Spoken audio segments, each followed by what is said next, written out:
हाँ तो दोस्तों, पहले भाग में हम यहाँ तक पहुँच गए थे कि चित्रलेखा का परिचय श्वेतांग से हो गया था और श्वेतांग ने चित्रलेखा को उसके भवन तक छोड़ दिया था। अगले चरण में बढ़ते हैं हम लोग कि जो कुमारगिरी था वह योगी था।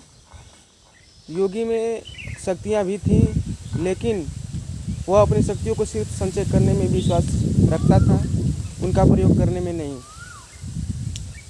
उसका मन एकांत में उसका मन स्थिर रहता था और एकाग्रचित होकर वह अभ्यास भी कर सकता था। वह अपने शरीर को तपस्या से तपा दिया था, लेकिन उसे तनिक भी कष्ट न हुआ था। वह कुमारगिरी योगी वासनाओं को दबा दिया था, क्योंकि कोई भी मनुष्य वासना के कारण ही पाप करता है। इसलिए कुमारगिरी योगी था। जब एक दिन महाप्रभु रत्नांबर विशाल देव के साथ कुमारगिरी योगी के कूट में आए तो कुमारगिरी योगी ने उनका अभिवादन किया और कहा कि महाप्रभु ने किस कारण इस तुच्छ सेवक के यहाँ आने का कष्ट किया है। तो महाप्रभु ने उस कुमारगिरी से वही बात बताई जो बीजगुप्त से बताई। महाप्रभु कहते हैं कि यह एक मेरा शिष्य बीजगुप्त है। यह बीजगुप्त पाप का पता लगाना चाहता है, इसलिए मैं इसका उत्तर देने में असमर्थ हूँ, इसलिए मैं आपके पास आया हूँ।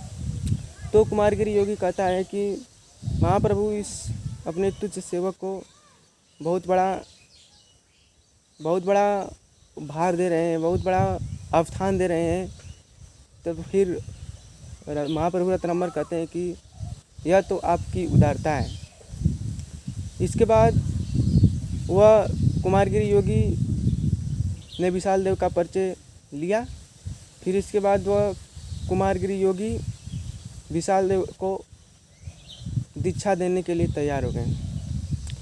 तो सबसे पहले कुमारगिरी ने दीक्षा देने से पहले कुमारगिरी से एक प्रश्न किया कि कुमारगिरी बीजगुप्त, मैं तुमसे एक प्रश्न करना चाहता हूँ, क्या तुम इसका उत्तर दे सकते हो? विशाल देव ने कहा, जी प्रभु, कोशिश करूँगा। इसके बाद कुमारगिरी ने विशाल देव से प्रश्न पूछा कि विशाल देव, जानते हो तुम कि वासना क्या है? जानते हो तुम कि वासना क्या है? विशाल देव ने उत्तर दिया, वासना इच्छाओं का ही दूसरा नाम है। कुमारगिरी ने फिर कहा, बहुत खूब, बढ़िया। फिर इसके बाद उससे विशाल देव से कुमारगिरी प्रश्न करते हैं कि क्या विशाल देव तुम यह भी जानते हो कि वासना कहाँ रहती है, उसका निवास स्थान कहाँ है? शायद विशाल देव इसका उत्तर नहीं दे पाया। तो फिर कुमारगिरी ने कहा कि इसका उत्तर मैं आज तुम्हें बताऊंगा कि क्या इसका उत्तर होगा, वासना कहाँ रहती है, कहाँ उसका निवास स्थान है। तो कुमारगिरी बताते हैं कि वासना पाप है। वासना पाप है। जीवन को कलुषित बनाने का एकमात्र साधन वासना है। जीवन को कलुषित बनाने का एकमात्र साधन वासना है। ईश्वरीय नियमों का ईश्वर के भी नियम होते हैं। ईश्वर के नियम का उल्लंघन करने का कारण भी वासना है। वासना के ईश्वर के 3 गुण हैं, सत्य, चित्त और आनंद।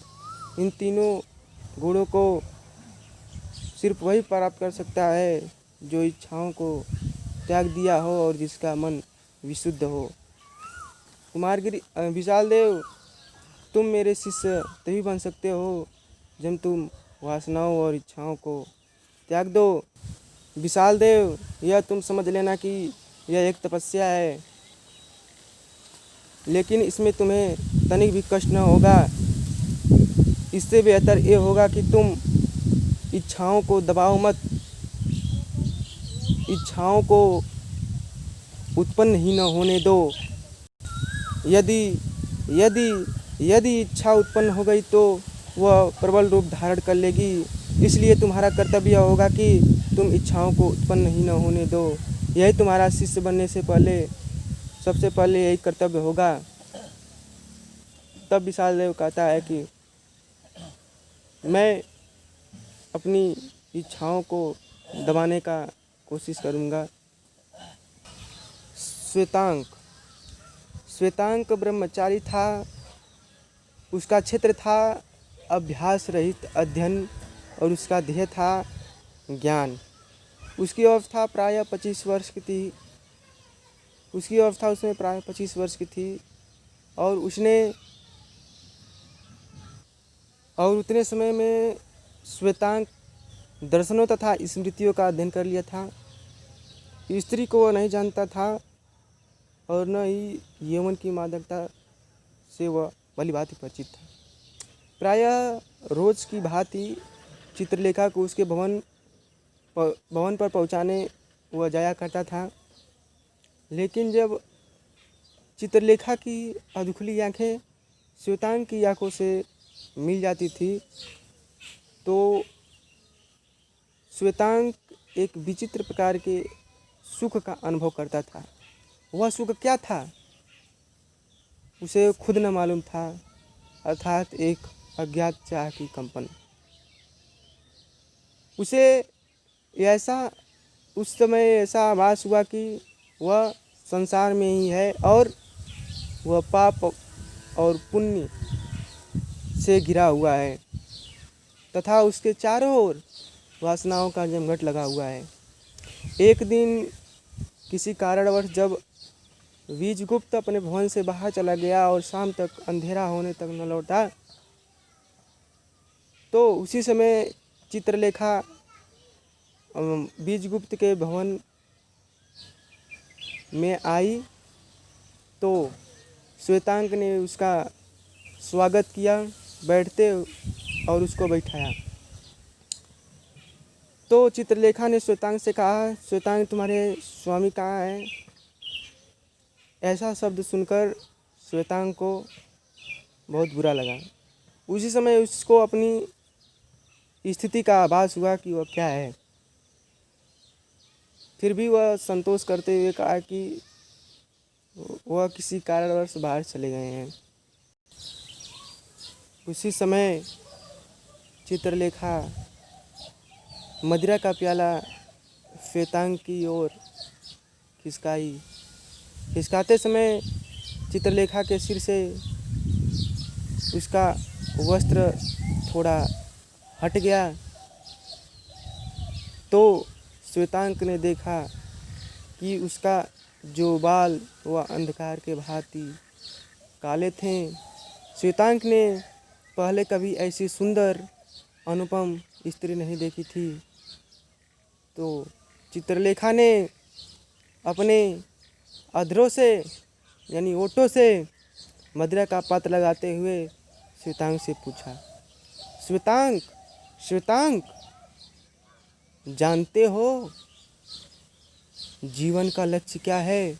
जानते हो जीवन का लक्ष्य क्या है? श्वेतांक ने सरल भाव से उत्तर दिया, देवी जीवन का लक्ष्य सुख शांति है। चित्रलेखा संभल कर बैठ गई और कही, नहीं श्वेतांक युवक, यहीं पर तुम भूल करते हो।